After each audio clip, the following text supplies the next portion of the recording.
మరణాత. ప్రభునందు ప్రియ స్నేహితులారా, మీ అందరికీ యేసుక్రీస్తు ప్రభు నామమున శుభములు తెలియచేస్తున్నాం. Bible mission Karapa YouTube channel ద్వారా వాడుక భాషలో బైబిల్ ఆదికాండము 3వ అధ్యాయము నుండి మనము ధ్యానించుకుందాం. పాపం ప్రారంభం. ఆ సమయములో ఆ స్త్రీతో సర్పం మాట్లాడింది, యెహోవా దేవుడు సృష్టించిన అడవి జంతువులన్నిటిలో సర్పం చాలా తెలివైనది, కపటమైనది. ఆ సర్పం స్త్రీని మోసగించాలనుకుని, ఏమమ్మా, ఈ తోటలోని ఏ చెట్లు ఫలమైనా తినవద్దని దేవుడు నిజంగా నీతో చెప్పాడా అన్నది. సర్పానికి ఆమె ఇలాగూ జవాబిచ్చింది, లేదు, దేవుడు అలాగూ చెప్పలేదు. తోటలోని చెట్ల ఫలాలు మేము తినవచ్చు. అయితే ఒక చెట్టు ఉంది, దాని ఫలము మేము తినకూడదు. తోట మధ్యలో ఉన్న చెట్టు ఫలము మీరు తినకూడదు. అసలు ఆ చెట్టును మీరు ముట్టుకోకూడదు. అలా చేస్తే మీరు చస్తారు అని దేవుడు మాతో చెప్పాడు. అయితే సర్పం ఆ స్త్రీతో ఇలా అంది, మీరు చావరు. ఆ చెట్టు ఫలం మీరు తింటే మంచి చెడ్డలను గూర్చి మీరు తెలుసుకుంటారని దేవునికి తెలుసు. అప్పుడు మీరు దేవుని వలె ఉంటారు. ఆ చెట్టు చాలా అందంగా ఉన్నట్టు ఆ స్త్రీ చూసింది.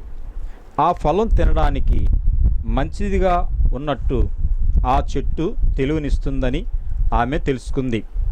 కనుక ఆ స్త్రీ ఆ చెట్టు ఫలం తీసుకుని దానిని తిన్నది. ఆ పండులో కొంత ఆమె భర్తకు ఇచ్చింది. అతడు కూడా దాన్ని తిన్నాడు. అప్పుడు ఆ పురుషుడు, స్త్రీ ఇద్దరూ మారిపోయారు. వారి కళ్ళు తెరవబడినట్లు వారికి అన్నీ వేరుగా కనపడ్డాయి. నగ్నంగా ఉన్నట్లు వాళ్ళు చూశారు. కనుక వారు అంజూరపు ఆకులను కుట్టి వాటినే బట్టలుగా ధరించారు. సాయంకాలపు చల్లని వేళలో యెహోవా దేవుడు ఆ తోటలో నడుస్తుండగా ఆ పురుషుడు, స్త్రీ ఆ చప్పుడు విని తోటలోని చెట్ల మధ్య దాక్కున్నారు. యెహోవా దేవుని నుండి దాక్కునేందుకు వారు ప్రయత్నించారు. అయితే యెహోవా దేవుడు ఆ పురుషుని పిలిచాడు. నీవు ఎక్కడున్నావు అన్నాడు యెహోవా. నీవు తోటలో నడుస్తున్న చప్పుడు విన్నాను. నాకు భయం వేసింది. నేను నగ్నంగా ఉన్నాను, అందుకే దాక్కున్నాను అన్నాడు ఆ పురుషుడు. దేవుడు ఆ పురుషునితో ఇలా అన్నాడు, నీవు నగ్నంగా ఉన్నావని నీతో ఎవరు చెప్పారు? నిన్ను సిగ్గుపడేటట్లు చేసింది ఏమిటి? నేను తినవద్దని చెప్పిన పండు నీవు తిన్నావా ఏమిటి? ఆ చెట్టు ఫలం తినవద్దని నేను నీకు ఆజ్ఞాపించాను కదా. అందుకు ఆ పురుషుడు, నా కోసం నీవు చేసిన ఈమె ఆ చెట్టు ఫలాన్ని నాకు ఇచ్చింది, అందుచేత నేను తిన్నాను అన్నాడు. అప్పుడు యెహోవా దేవుడు, ఏమిటి నువ్వు చేసింది అన్నాడు ఆ స్త్రీతో. ఆ స్త్రీ, సర్పము నన్ను మోసం చేసింది. నన్ను వెర్రిదాన్ని చేస్తే నేను ఆ పండు తినేశాను అని చెప్పింది. అందుచేత యెహోవా దేవుడు సర్పంతో ఇలా అన్నాడు, ఆ మహా చెడ్డ పని నీవే చేశావు కనుక నీవు శపించబడ్డావు. జంతువులన్నిటికంటే నీ పరిస్థితి హీనంగా ఉంటుంది. నీవు నీ పొట్టతో పాకడం తప్పనిసరి అవుతుంది. నీవు జీవితకాలమంతా మట్టి తింటావు. ఈ స్త్రీని, నిన్ను ఒకరికొకరిని విరోధులుగా నేను చేస్తాను. ఈ స్త్రీని నిన్ను ఒకరికొకరిని విరోధులనిగా చేస్తాను. నీ సంతానము ఆమె సంతానము ఒకరికొకరు విరోధులవుతారు. నీవు ఆమె శిశువు పాదం మీద కాటేస్తావు. ఈ శిశువు నీ తలను చితక్కొడతాడు. అప్పుడు స్త్రీతో యెహోవా దేవుడు ఇలా అన్నాడు, నీవు గర్భవతిగా ఉన్నప్పుడు నేను నీకు బహుప్రయాస కలుగు చేస్తాను. నీవు పిల్లల్ని కనేటప్పుడు మహా గొప్ప బాధ నీకు కలుగుతుంది. నీవు నీ భర్తను వాంఛిస్తావు, కానీ అతడే నిన్ను ఏలుతాడు. అప్పుడు పురుషునితో దేవుడు ఇలాగన్నాడు, ప్రత్యేకమైన చెట్టు ఫలాన్ని తినవద్దని నేను నీకు ఆజ్ఞాపించాను. అయితే నీవు నీ భార్య చెప్పిన మాటలు విన్నావు, ఆ చెట్టు ఫలాన్ని తిన్నావు. కనుక నీ మూలంగా భూమిని నేను శపిస్తాను. భూమి ఇచ్చే ఆహారం కోసం నీవు నీ జీవితాంతం ఎంతో కష్టపడాల్సి ఉంటుంది. పొలంలో పండే మొక్కల్ని నీవు తినాలని అనుకుంటావు, కానీ ముళ్ళని పొదలను నేల నీ కోసం పండిస్తుంది. నీ భోజనం కోసం నీవు చాలా కష్టపడి పనిచేస్తావు. నీ ముఖం అంతా చెమటతో నిండిపోయేంతగా నీవు పనిచేస్తావు. నీవు చనిపోయే రోజు వరకు కష్టపడి పనిచేస్తావు. మరణించాక నీవు మరలా మట్టి అయిపోతావు. నేను నిన్ను చేసినప్పుడు మట్టిలో నుంచే నీవు తీయబడ్డావు. మళ్ళీ నీవు చనిపోయినప్పుడు తిరిగి మట్టిలోనే కలిసిపోతావు. ఆదాము తన భార్యకు హవ్వ అని పేరు పెట్టాడు. ఎప్పుడైనా సరే బతికిన ప్రతి మనిషికి ఈమె తల్లి కనుక ఆయన ఆమెకు ఆ పేరు పెట్టాడు. యెహోవా దేవుడు జంతు చర్మాలతో ఆ పురుషునికి అతని భార్యకు చొక్కాలు చేశాడు. ఆ తరువాత ఆ చొక్కాలను వారికి తొడిగించాడు.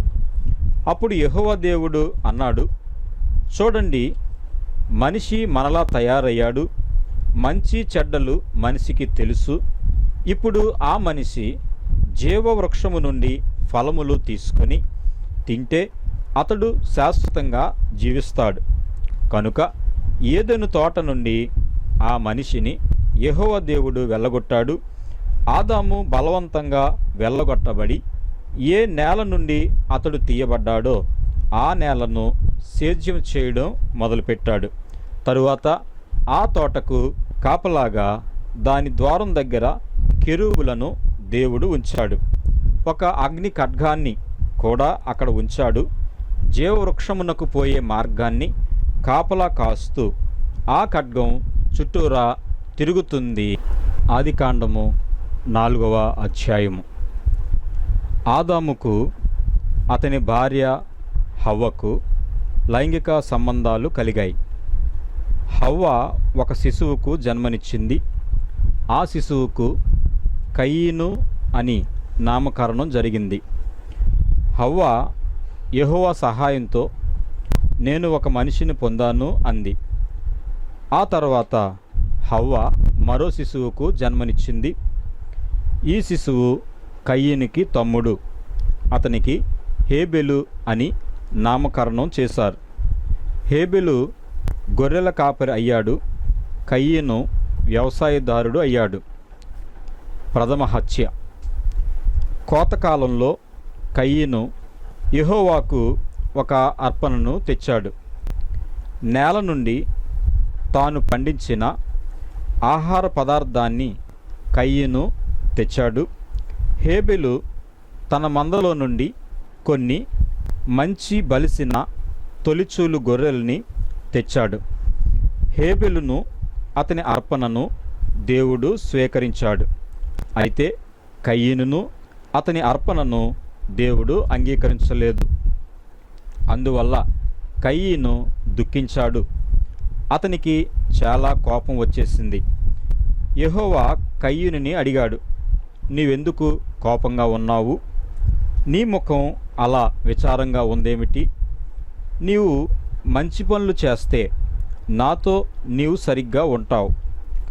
అప్పుడు నిన్ను నేను అంగీకరిస్తాను. కానీ నీవు చెడ్డ పనులు చేస్తే అప్పుడు నీ జీవితంలో ఆ పాపం ఉంటుంది. నీ పాపం నిన్ను అదుపులో ఉంచుకోవాలనుకుంటుంది. కానీ నీవే ఆ పాపమును అదుపులో పెట్టాలి. మనం పొలంలోకి వెళ్దాంరా అన్నాడు కయీను తన తమ్ముడైన హేబెలుతో. కనుక కయీను హేబెలు పొలంలోనికి వెళ్ళారు.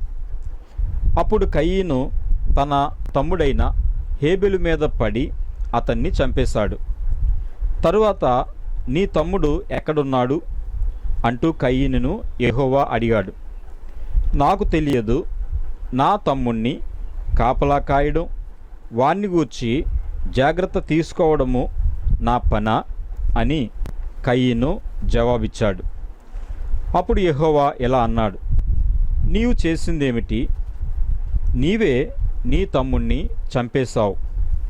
నీ తమ్ముని రక్తం నేల నుండి నాకు మొరబెడుతూ ఉంది. నీ చేతుల నుండి అతని రక్తాన్ని తీసుకోవడానికి భూమి నోరు తెరచుకుంది. భూమి మీద నుండి నీవు శపించబడ్డావు. ఇది వరకు నీవు మొక్కలు నాటుకున్నావు, అవి చక్కగా పెరిగాయి. కానీ ఇప్పుడు నీవు మొక్కలు నాటినా నీ మొక్కలు ఏపుగా ఎదగడానికి నేల తోడ్పడదు. భూమి మీద నీకు ఇల్లు కూడా ఉండదు. ఒక చోటు నుండి మరొక చోటుకు నీవు తిరుగుతూ ఉంటావు. అప్పుడు కయీను అన్నాడు, ఇది నేను భరించలేని శిక్ష. చూడు, నన్ను ఈ భూమిని విడిచిపెట్టేటట్లు నీవు బలవంతం చేశావు. నేను నీ నుండి వెళ్ళిపోయి దాక్కుంటాను, నీ రక్షణ నుండి దూరంగా వెళ్తాను. నేను ఇక్కడ అక్కడ తిరుగుతుంటాను. నన్ను ఎవరు చూస్తారో వాళ్ళు నన్ను చంపేస్తారు. అప్పుడు కయీనుతో యెహోవా ఇలా అన్నాడు, నేను అలా జరగనివ్వను. కయీను, నిన్నెవరైనా చంపితే నేను వారిని మరింతగా శిక్షిస్తా.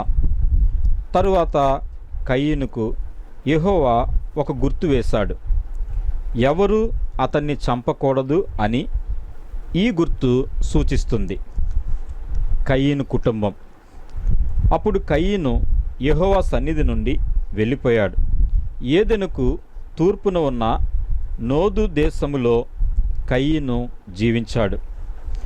కయీను తన భార్యతో కలిసినప్పుడు ఆమె గర్భవతి అయి హనోకు అనే కుమారుని కన్నది. కయీను ఒక పట్టణం కట్టించి తన కుమారుడైన హనోకు పేరు దానికి పెట్టాడు. హనోకుకు ఈరాదు అనే కుమారుడు పుట్టాడు. ఈరాదుకు మహుయాయేలు అనే కుమారుడు పుట్టాడు. మహుయాయేలుకు మతుషాయేలు అనే కుమారుడు పుట్టాడు. మతుషాయేలుకు లెమెకు అనే కుమారుడు పుట్టాడు. లెమెకు 2 స్త్రీలను వివాహం చేసుకున్నాడు. ఒక భార్య పేరు ఆదా, మరొక భార్య పేరు సిల్లా. ఆదా యాబాలుకు జన్మనిచ్చింది. గుడారములలో నివసిస్తూ పశువులను పెంచుట ద్వారా జీవనోపాధి సంపాదించుకునే ప్రజలందరికీ యాబాలు తండ్రి. ఆదాకు యోబాలు అనే మరో కుమారుడు ఉన్నాడు. యోబాలు యాబాలు సోదరుడు. సితారాను పిల్లన గ్రోవిని ఊదేవారికందరికీ యోబాలు తండ్రి. సిల్లా తోబల్కయ్యనుకు జన్మనిచ్చింది. ఎత్తడి ఇనుము పనులు చేసే వాళ్ళందరికీ తోబల్కయీను తండ్రి. తోబల్కయీను సోదరికి నైమా అని పేరు పెట్టబడింది. లెమెకు తన భార్యలతో ఇలా అన్నాడు, ఆదా, సిల్లా, నా మాట వినండి. లెమెకు భార్యలారా, నేను చెప్పే సంగతులను వినండి. ఒకడు నన్ను గాయపరిచాడు కనుక నేను వాణ్ణి చంపేశాను. ఒక పిల్లవాడు నన్ను కొట్టగా నేను అతన్ని చంపేశాను. కయీనును చంపినందుకు శిక్ష చాలా అధికం కనుక నన్ను చంపినందుకు శిక్ష మరి ఎంతో అధికంగా ఉంటుంది. ఆదాము హవ్వలకు మరో కుమారుడు. ఆదాము హవ్వతో కలిసినప్పుడు హవ్వ మరో కుమారుణ్ణి కన్నది. ఈ కుమారునికి షేతు అని పేరు పెట్టారు. నాకు ఇంకో కుమారుణ్ణి దేవుడిచ్చాడు. కయీను హేబెల్ను చంపాడు, అయితే ఇప్పుడు నాకు షేతు ఉన్నాడు అంది అవ్వ. షేతుకు కూడా ఒక కుమారుడు పుట్టాడు. అతనికి ఎనోషు అని అతడు పేరు పెట్టాడు. ఆ సమయంలో ప్రజలు యెహోవాను ప్రార్థించడం మొదలుపెట్టెను.